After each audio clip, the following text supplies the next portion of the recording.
2007년 10월 11일 목요일입니다. 밤 예배는 예수님이 인도하셨습니다. 찬양을 부르고 난 다음 성경 본문은 역대하 3장 1절에서 14절을 주셨습니다. 솔로몬이 여호와의 전을 건축하기 시작하여 지대를 놓고 큰 성전과 지성소에 대한 규모와 재료와 구조를 설명하는 본문입니다. 낮에 하늘에 계시면서도 땅에 계시고 땅에 계시면서도 하늘에 계신 하나님을 생각했었습니다. 하늘과 땅의 모든 공간에 충만하신 하나님의 무한하심을 생각하면서 보잘것없고 누추한 장소에 또 우리 몸에 거하시는 영광스러운 하나님의 사랑과 은혜를 생각하며 더 존귀와 영광을 돌려드려야 하겠다고 생각했습니다. 예수 그리스도의 영원하심과 무궁한 사랑과 구속의 은혜에 찬양과 감사를 드립니다. 아무리 화려한 성전을 지어 하나님께 드린다고 해도 하나님이 거하시지 않으면 소용이 없습니다. 건물로 인해 하나님이 영광을 받으시는 것이 아니라 하나님으로 인해 사람이나 건물이 영광스럽게 됩니다. 마찬가지로 우리가 하나님의 말씀에 정금 같은 믿음으로 순종하여 하나님의 성전인 우리의 몸을 정결하게 단장할 때에 하나님이 그 영광과 위엄을 우리를 통해 나타내실 것임을 바라보았습니다. 장차 우리의 순종이 온전케 되는 때에는 영광스러운 위엄과 능력을 천하에 나타내실 것임을 바라보았습니다. 나팔 부는 자와 노래하는 자가 일제히 소리를 발하여 여호와를 찬송하며 감사하는데 나팔 불고 재금치고 모든 악기를 울리며 소리를 높여 여호와를 찬송하여 가로되 선하시도다 그 자비하심이 영원히 있도다 하매 그때에 여호와의 전에 구름이 가득한지라 제사장이 그 구름으로 인하여 능히 서서 섬기지 못하였으니 이는 여호와의 영광이 하나님의 전에 가득함이었더라. 역대하 5장 13절 14절. 나 만군의 여호와가 말하노라. 조금 있으면 내가 하늘과 땅과 바다와 육지를 진동시킬 것이요 또한 만국을 진동시킬 것이며 만국의 보배가 이르리니 내가 영광으로 이전에 충만케 하리라. 만군의 여호와의 말이니라. 학개 2장 6절 7절. 피곤해서인지 막내는 입술이 아프다고 했습니다. 첫째도 수험생이라 비타민을 필요로 했습니다. 예수님께서 약국을 가자고 하셨습니다. 가기 전에 기도부터 하라고 하셨습니다. 오늘도 첫째는 예수님의 강단 의자에 앉았습니다. 예수님이 앉으라고 하시고 기도를 시키셨습니다. 다른 가족들은 아랫강단에서 기도했습니다. 한참 기도하니 내 배와 등이 뜨끈뜨끈해졌습니다. 불을 많이 느꼈습니다. 예수님이 마치라 하시며 나와 둘째 막내를 데리시고 비타민을 사러 땡땡마트에 갔습니다. 3층 약국에서 비타민C 2통을 골라 사주셨습니다.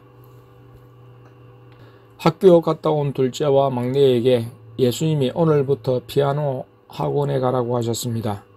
둘째에게 학교에서 말씀하셨고 막내는 집에서 그 소리를 듣고 확인했습니다. 나는 어제 애들 피아노 학원을 다녀야 할 텐데 하고 생각했는데 아내는 오늘 생각했다고 했습니다. 예수님이 피아노 학원을 좀 싫어하셔서 쉰 것이 1달 반은 된 것 같습니다. 예수님의 말씀에 순종하여 즉시 피아노 학원에 연락하니 차를 보내준다고 하며 전에 탔던 자리로 나오라고 했습니다. 2007년 10월 12일 금요일입니다. 땡순이는 학교에서 마지막 축제일이라 폭죽을 터뜨렸는데 별로 눈에 들어오지 않았습니다. 천국은 이보다 더 아름다울 텐데 이것은 아무것도 아닌데 하는 생각이 들었습니다. 빨리 천국을 보여주세요 라는 기도가 나왔습니다. 아침 6시부터 자녀들이 학교에서 돌아올 무렵까지 그동안 밀렸던 가족의 글을 다 컴퓨터에 옮겼습니다. 몇 달 동안 적은 내용이 꽤 되어서 한 권의 책으로 내기에는 무리인 것 같아 세 권의 책으로 나누어 구성했습니다. 차례에 매 권의 장을 나누고 소제목을 달았습니다. 그리고 권의 주제를 설정했습니다. 오후에 자녀들이 돌아왔을 때 이를 말씀드리자 예수님께서 생각하시다가 그래 나누어 내자고 하셨습니다. 오늘은 1권에 대해서 전격적인 예수님의 검사가 있었습니다. 영안이 열린 둘째를 통해 예수님께 검사를 받았습니다. 지우라고 하신 부분도 있었습니다. 내가 만일 자랑하고자 하여도 어리석은 자가 되지 아니할 것은 내가 참말을 합니다. 그러나 누가 나를 보는 바와 내게 듣는 바에 지나치게 생각할까 두려워하여 그만두노라. 고린도후서 12장 6절. 오후 5시 30분경 하나님 아버지, 예수님, 성령님과 함께 시장을 보러 땡땡마트에 갔습니다. 세 분이 소고기를 드시고자 아내에게 사인을 주셨기 때문입니다. 3층에 차를 주차하고 무빙워크를 타고 2층에 내려가서 하나님 아버지와 성령님은 아내와 막내와 함께 1층 식료품 코너로 가시고 예수님과 나와 둘째는 2층에서 둘째의 학교 준비물을 사고자 돌아왔습니다. 아내는 같이 가도 되는데요 했지만 예수님은 따로 일을 보자고 하셨습니다. 예수님의 인도로 둘째에게 필요한 색 마분지와 색 사인펜 한 타스를 사면서 장난감 코너를 돌아보고 있었습니다. 막내가 먼저 올라오고 아내가 뒤따라왔는데 보니 조금의 소고기와 버섯, 상추를 샀습니다. 아버지께서 물건을 고르셨다고 했습니다. 오늘 저녁 식사는 쇠고기 구이로 했습니다. 하나님 아버지, 예수님, 성령님이 드신 후 밥과 함께 가족들이 한 접시의 고기를 나누어 먹었습니다. 남은 고기 한 점은 밤에 학교에서 돌아올 첫째를 구워주려고 남겨놓았습니다. 밤 예배에 하나님 아버지와 성령님이 번갈아 찬양을 인도하셨습니다. 오늘은 어제 부른 영어 찬양을 부름과 함께 모르는 찬양을 집중적으로 부르게 하셨습니다. 반주기의 찬양을 들은 후 불렸습니다. 하나님 아버지와 성령님께 번갈아 묻고 찬양을 할 때 찬양하고 난 다음 어느 분 차례인지 헷갈려 죄송하기도 했습니다. 오늘은 하나님 아버지가 성경 본문을 주셨습니다.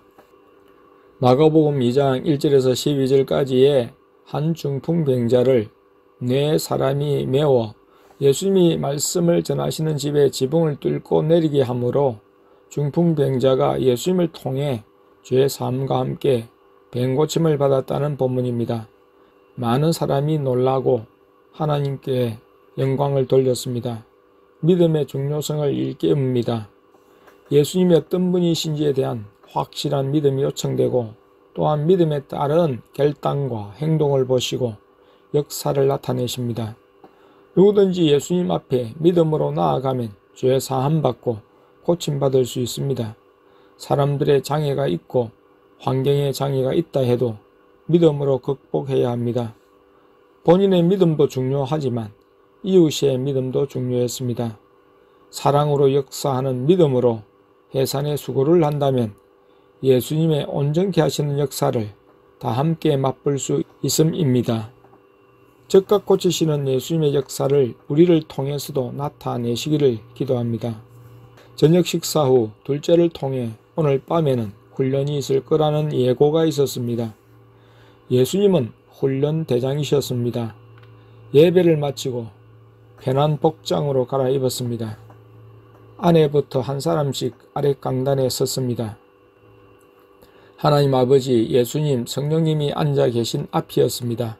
누우라고 하셨습니다. 좌로 우로 눕기를 반복하게 하셨습니다. 앉으라고 하셨습니다. 아내는 일찍 끝났습니다. 그 다음 나는 오래 시키셨습니다. 오래 하는 사람에게는 더 많은 것을 주신다고 하셨습니다. 둘째와 막내도 차례대로 했습니다. 그 다음에는 악보 보지 않고 주님은 나의 구원의 반석을 부르게 하셨습니다. 아내와 자녀들은 연달아 마지막 나래를 불렀습니다. 예수님이 중간 성적을 발표하셨습니다. 아내가 75점, 나는 55점, 둘째는 62점, 막내도 62점이었습니다. 내가 꼴찌였습니다. 또 한 번 더 나에게 찬양을 부를 기회를 주셨습니다. 마지막 나래를 부르라고 하셔서 부르자 점수를 70몇 점으로 올려주셨습니다. 그러고 나서 제자리에서 멀리 뛰기와 빨리 달리기를 했습니다. 최종 순위는 내가 1등, 아내 2등, 둘째, 막내 순이었습니다. 아내부터 앞에 나오라고 하시고 무언가를 공급해 주셨습니다. 하나님 아버지, 예수님, 성령님이 동시에 공급해 주신다고 했습니다. 영안이 열린 두 자녀의 눈을 가려 놓아서 색다른 무엇을 느끼기는 하는데 투명해져서 볼 수가 없었습니다. 그 다음은 내가 서서 받았습니다. 받을 때도 섰다가 앉았다가 또 앉은 자리에서 동서남북으로 방향을 달리하기도 했습니다. 아내와 내가 동시에 앉아서 받기도 했습니다. 자녀들은 그런 절차 없이 그냥 받았습니다. 새로운 것을 받으니 이곳저곳에서 찌릿하면서 찌르는 고통이 있었습니다. 받고 나서 자녀들의 눈에 가려진 것을 해제하셨는데 찌지직 하는 소리와 함께 전기 모양인데 아래 반은 노란색이고 위에 반은 흰색 빛이라고 했습니다. 새로운 무기였습니다. 예수님께서 그 이름을 화라고 하셨습니다. 조금 후 화이라고 하셨습니다. 내가 화이트 아니에요? 맞다고 하셨습니다. 그 다음 맞추어 보라고 하셨습니다. 둘째가 화이트 볼이라고 대답했습니다. 맞다고 하셨습니다. 전기 모양이지만 공 모양으로 변화되기 때문이었습니다. 그리고 화요일과 수요일에 받은 불 모양의 여러 색깔로 이루어진 무기에 대해 여쭈었습니다. 그것의 이름이 뭐예요? 낮에까지는 가르쳐 주시지 않았습니다. 비로소 예수님이 하셨습니다. 레인보우? 아내도 레인보우라고 생각했다고 말했습니다. 예수님이 레인보우는 맞다고 하셨습니다. 전체 이름을 말해보라고 하셨습니다. 빨리 손을 든 사람에게 맞출 기회를 주신다고 하셨습니다. 나와 막내가 손을 들었는데 내가 빨랐습니다. 레인보우 볼이라고 했습니다. 맞다라는 확신은 없었는데 예수님이 맞다고 하셨습니다. 예수님이 오른쪽 화분에 마귀를 한 마리 잡아다 놓으시고 시험을 하게 하셨습니다. 아내에게 레인보우 볼이라고 외쳐보라고 하셨습니다. 아내가 레인보우 볼 하며 손을 내밀며 외치자 마귀의 몸에 구멍이 뻥 뚫리며 이내 몸 전체에 전파되어 죄가 되어 버렸다고 둘째가 말했습니다. 이들 무기도 마귀를 없애고 청소할 필요가 없는 편리한 무기였습니다. 이들 무기는 몸에 많이 느껴졌습니다. 예수님께서 나의 영적 감각이 많이 열렸다고 하셨습니다. 그 다음에는 세 분이 앉으신 강단 의자에 한 사람씩 번갈아 앉게 하시고 목자 지팡이만 빼고 지금까지 받은 무기들을 한꺼번에 공급해 주셨다고 했습니다. 아랫강단에서 또 목양실로 옮겨서도 많이 공급해 주셨습니다. 아내가 예수님께 땡땡콘 사주세요. 먹고 싶어요. 하니 나와 둘째 막내를 데리시고 땡땡마트로 가셨습니다.